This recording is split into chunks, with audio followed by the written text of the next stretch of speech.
வணக்கம். திசைகளின் 10 மணி செய்திகள். சைபர் ஜெயா பல்கலைக்கழக மாணவி கொலை, இருவர் நாளை குற்றஞ்சாட்டப்படுவர். சைபர் ஜெயா பல்கலைக்கழக மாணவி மனிஷா பிரீத் கௌர் அக்காரா படுகொலை தொடர்பில் கைது செய்யப்பட்ட ஒரு ஆண் மற்றும் 3 பெண்களில் இக்கொலையை செய்ததாக நம்பப்படும் முக்கிய சந்தேக பேர்வழி 20 வயது ஆணும் அவரின் காதலியும் நாளை வியாழக்கிழமை நீதிமன்றத்தில் குற்றஞ்சாட்டப்படவிருக்கின்றனர்.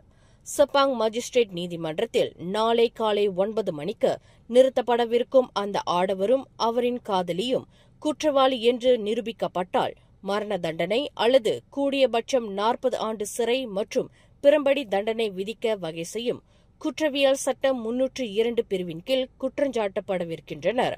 அந்த ஆடவனின் காதலி கொலை செய்யப்பட்ட 20 வயது பல்கலைக்கழக மாணவி மனிஷா பிரீத் கௌருடன் ஒரே வீட்டில் தங்கியிருந்தவர் என்று செப்பாங் மாவட்ட போலீஸ் தலைவர் ஏசிபி நோர் இசாம் பஹமான் இன்று வெளியிட்ட ஓர் அறிக்கையில் தெரிவித்தார். அந்த ஆடவரையும் அவரின் காதலியையும் நீதிமன்றில் குற்றஞ்சாட்டப்படுவதற்கு மனிஷா பிரீத் கௌருடன் தங்கியிருந்த பின் தனது காதலனிடம் கொடுத்த வீட்டுச்சாவி மற்றும் எக்ஸஸ் கார்டை பயன்படுத்தியே அந்த ஆடவன் இந்த கொலையை புரிந்துள்ளான் என்பது போலீஸ் விசாரணையில் தெரியவந்துள்ளது.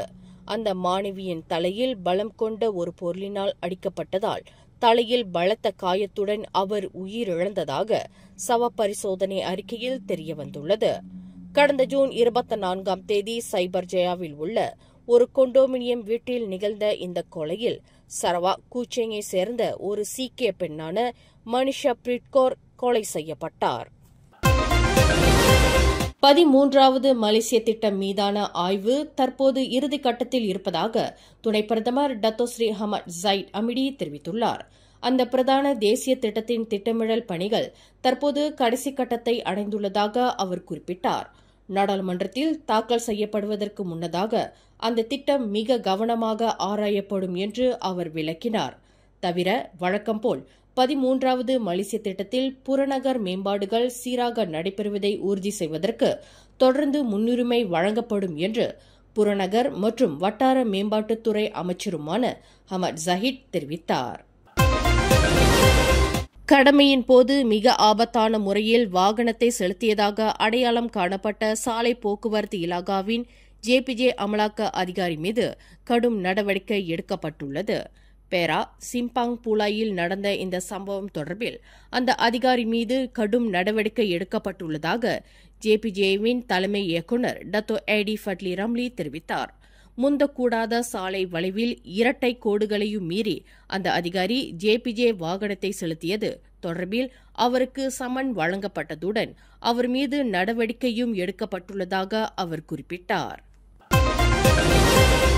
தமிழ் பள்ளி மாணவர்கள் 22 பேரை ஏற்றி வந்த வேன் ட்ரெய்லர் லாரியுடன் மோதி விபத்துக்குள்ளான சம்பவத்தில் காயமுற்ற 4 மாணவர்களில் 2 இன்னமும் ஜோஹர் பாரு சுல்தான் இஸ்மாயில் மருத்துவமனையில் சிகிச்சை பெற்று வருகின்றனர்.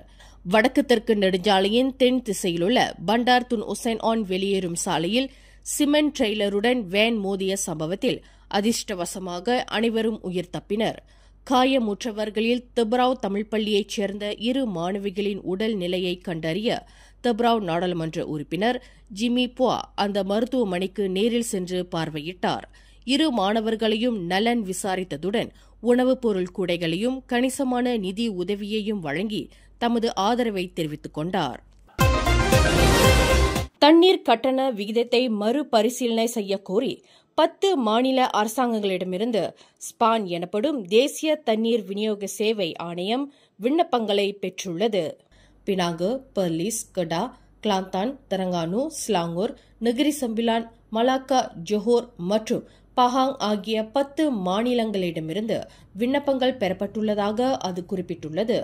தற்போது அந்த விண்ணப்பங்கள் பரிசீலனை செய்யப்பட்டு வருவதாக அது தெரிவித்துள்ளது. இதுகுறித்து தீர்க்கமான முடிவு எடுப்பதற்கு முன்னதாக இந்த 10 மாநிலங்களில் உள்ள 27.2 மில்லியன் பயணிட்டாளர்களின் நல்வாழ்வு தொடர்பில் அனைத்து அம்சங்களும் மிக கவனமாக ஆராயப்படும் என்று ஸ்பான் உறுதியளித்துள்ளது. இவ்வாண்டு ஜூன் 30ஆம் தேதி வரை திரையீடு கண்ட உள்ளூர் திரைப்படங்கள் மொத்தம் 162.89 மில்லியன் ரிங்கெட் பாக்ஸ் ஆபீஸ் வசூலை பதிவு செய்து ஊக்கமளிக்கும் செயல்திறனை காட்டியுள்ளன என்று தொடர்புத்துறை அமைச்சர் தியோனி சிங் தெரிவித்துள்ளார். இந்த எண்ணிக்கை முந்தைய ஆண்டுகளில் 2024இல் 125.28 மில்லியன் ரிங்கெட், 2023இல் 102.66 மில்லியன் ரிங்கெட்டை விட அதிகமாகும் என்று அவர் சுட்டிக்காட்டினார். இவ்வாண்டு முதல் 6 மாதங்களில் திரையிடப்பட்ட 39 திரைப்படங்கள் இதில் பங்களித்ததாக தியோனி சிங் தெரிவித்தார். அனிமேஷன் திரைப்படமான ஏஜென்ட் அலி த மூவி 2 வசூலில் முக்கிய திரைப்படமாக அமைந்துள்ளது. திரையிடப்பட்டு கடந்த ஜூன் 30ஆம் தேதி வரை இத்திரைப்படம் 55.2 மில்லியன் ரிங்கெட்டை வசூலித்துள்ளது. ஆகவே அதிக வசூல் செய்த உள்ளூர் அனிமேஷன் படமாக வரலாற்றை உருவாக்கியுள்ளது. இத்திரைப்படம் உள்ளூர் ரசிகர்களிடையே பிரபலமடைந்தது மட்டுமல்லாமல் இந்தோனேசியாவில் திரையீடு கண்ட முதல் வாரத்தில் 2 லட்சம் பார்வையாளர்களின் கவனத்தையும் ஈர்த்தது. எங்கள் திரைப்படங்கள் இப்போது அனைத்துலக தரத்துடன் ஒப்பிடும் சிறந்த வெளியீடுகளாக இருக்கின்றன என தியோ பெருமிதம் அடைந்தார். முன்னதாக தலைநகரில் நடைபெற்ற 34வது மலேசிய திரைப்பட விழா பத்திரிகையாளர் சந்திப்பில் உரையாற்றுகையில் தியோ இவ்வாறு கூறினார். இவ்விழா நவம்பர் 8ஆம் தேதி அங்காசாபுரி கோத்தா மீடியாவில் உள்ள ஸ்ரீ அங்காசா அரங்கில் நடைபெறும். எரிபொருள் வாராந்திர விலை நிர்ணயிப்பில் தீபகற்ப மலேசியாவில் டீசல் விலை லிட்டருக்கு 3 காசு விலை உயர்வு கண்டுள்ளது. டீசல் விலை லிட்டருக்கு 2 ரிங்கெட் 85 காசிலிருந்து 2 ரிங்கெட் 88 காசுக்கு விலை உயர்ந்துள்ளது என்று நிதி அமைச்சு அறிவித்துள்ளது. கிழக்கு மலேசியாவில் டீசல் விலை லிட்டருக்கு 2 ரிங்கெட் 15 காசுக்கு நிலைநிறுத்தப்பட்டுள்ளது. பெட்ரோல் RON 95 மற்றும் பெட்ரோல் RON 97 விலைகளில் எந்த மாற்றமும் இல்லை. அவை முறையே லிட்டருக்கு 2 ரிங்கெட் 15 காசு மற்றும் 3 ரிங்கெட் 18 காசுக்கு விலை நிலைநிறுத்தப்பட்டுள்ளது. முதலில் வாங்குங்கள், பின்னர் பணம் செலுத்துங்கள் என்ற கடன் அல்லது கொள்முதல் திட்டத்தில் சிக்கிக் கொள்ளாமல் இருக்க மாணவர்கள் அதிக விழிப்புடன் இருக்க வேண்டும் என உயர்கல்வி அமைச்சு நினைவுறுத்தியுள்ளது.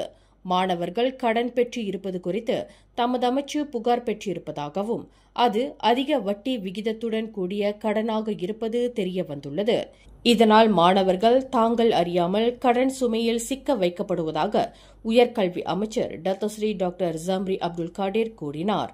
பல தரப்பினர் தம்மை தொடர்பு கொண்டு அதிகரித்து வரும் கடன் தொடர்பான இந்த பிரச்சினை குறித்து தங்கள் கவலையை தெரிவித்துள்ளனர் என்று அவர் குறிப்பிட்டார். அவர்கள் எந்த தரப்பினர் என்பதை குறிப்பிட தாம் விரும்பவில்லை என்றாலும் பெறப்பட்ட பல புகார்கள் மாணவர்கள் அதிக அளவு கடனில் சிக்கிக் கொள்ளும் அபாயத்தில் இருப்பதாக காட்டுகின்றன என்று அவர் கூறினார். இன்று கோலாலம்பூர் மாநாட்டு மையத்தில் நடைபெற்ற 58வது ஆசியான் வெளியுறவு அமைச்சர்கள் கூட்டத்தின் தொடக்க விழாவில் கலந்து கொண்ட பின்னர் செய்தியாளர்களிடம் பேசுகையில் அவர் இதனை தெரிவித்தார். ஜோஹர் பொந்தியன் பிக்கன் நசில் ஒரு தொடக்கப்பள்ளியின் வருடாந்திர நிதி திரட்டும் நிகழ்வில் மதுபானத்தை போட்டி போட்டுக்கொண்டு ஏலம் எடுப்பதில் நிகழ்ந்த கைகலப்பில் 18 பேர் கைது செய்யப்பட்ட சம்பவத்திற்கு அமானா கட்சி தனது வருத்தத்தை தெரிவித்துள்ளது. மதுபானம் தொடர்புடைய பள்ளி வருடாந்திர நிகழ்வுகளில் இதுபோன்ற சம்பவங்கள் நிகழாமல் இருக்க கல்வி அமைச்சு முறையான வழிகாட்டலை வெளியிட வேண்டும் என்று அமானா கட்சியின் கல்வி பிரிவு தலைவர் அஸ்லி யூசுப் கேட்டுக் கொண்டார். பள்ளிக்கு நிதி திரட்டும் நிகழ்வாக இது இருந்த போதிலும் கல்வி தொடர்புடைய விவகாரங்களில் மதுபானம் சம்பந்தப்படக்கூடாது என்று அவர் கேட்டுக் கொண்டார். திருக்கைலாய பரம்பரை பேரூராதீனம் தவத்திரு சாந்தலிங்க மருதாச்சல அடிகளாரின் தலைமையில் திருக்கைலை திருத்தல பயணம் வரும் ஆகஸ்ட் 9ஆம் தேதி முதல் 21ஆம் தேதி வரை 13 நாட்களுக்கு மேற்கொள்ளப்படுகிறது. இந்த பூவுலக பருக்கைலை என இந்துக்களால் போற்றப்படும் மிக உயர்ந்த சிவத்தலமான கைலை மலைக்கு குரு அருளும் திருவருளும் முன்னிற்க திருக்கைலாய பரம்பரை மெய்கண்ட சந்தானம் பேரூர் ஆதீனம் 25ஆம் குருமகா சன்னிதானம் தவத்திரு சாந்தலிங்க மருதாச்சல அடிகளார் தலைமையில் திருத்தல பயணத்தில் பங்கு கொள்கின்றவர்களுக்கு அடிகளாரின் ஆன்மீக நடவடிக்கைகளில் பங்கு கொள்ள அற்புத வாய்ப்பு ஏற்பாடு செய்யப்பட்டுள்ளது. பயணத்திலே திருமுறை பாராயணம், கூட்டு வழிபாடுகள், சித்தாந்த விளக்கங்கள், சிவானந்த சிவனருள் பயிற்சி, சமய விளக்கங்கள் போன்றவை நடைபெற இருக்கின்றன.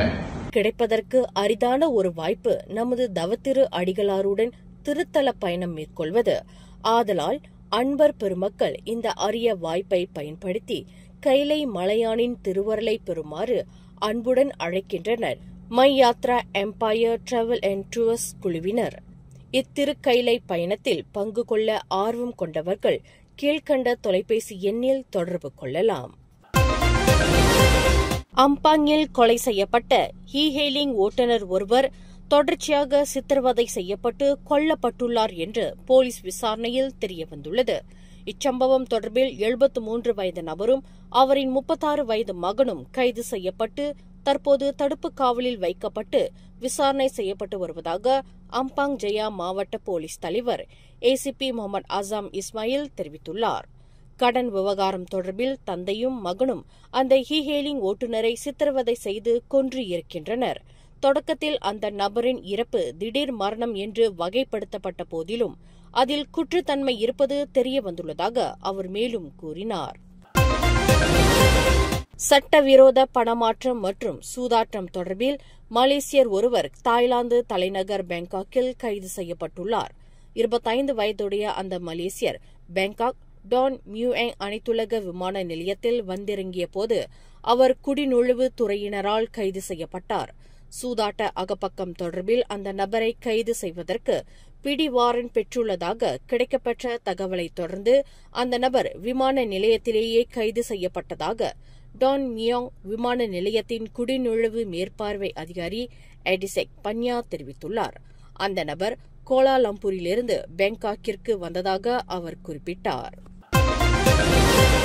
சிரம்பான் சுங்கைகாடோட் தாமான் துங்கு ஜஃபாரில் வீற்றிருக்கும் ஸ்ரீ ஆதி பெரியநாயகி அம்பாள் உடனுரை ஸ்ரீ மகா ராஜராஜேஸ்வரர் தேவஸ்தானத்தின் வருடாந்திர மகோற்சவ பெருவிழாவையொட்டி திருக்கல்யாண நிகழ்வு நேற்று முன்தினம் வெகு சிறப்பாக நடைபெற்றது.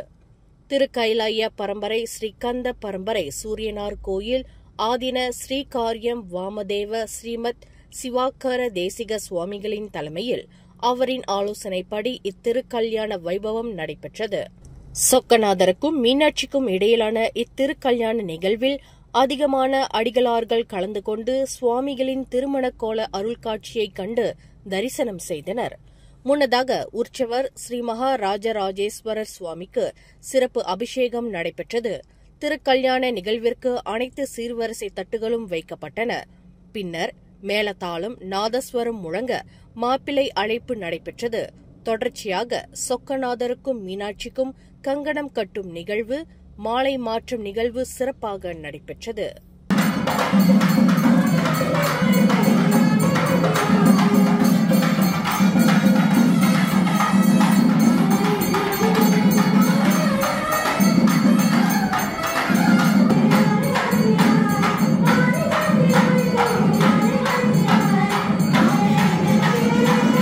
நேற்று செவ்வாய்க்கிழமை பிச்சாண்டீஸ்வரர் வழிபாடும் கொடியிறக்க நிகழ்வும் விமர்சையாக நடைபெற்றது.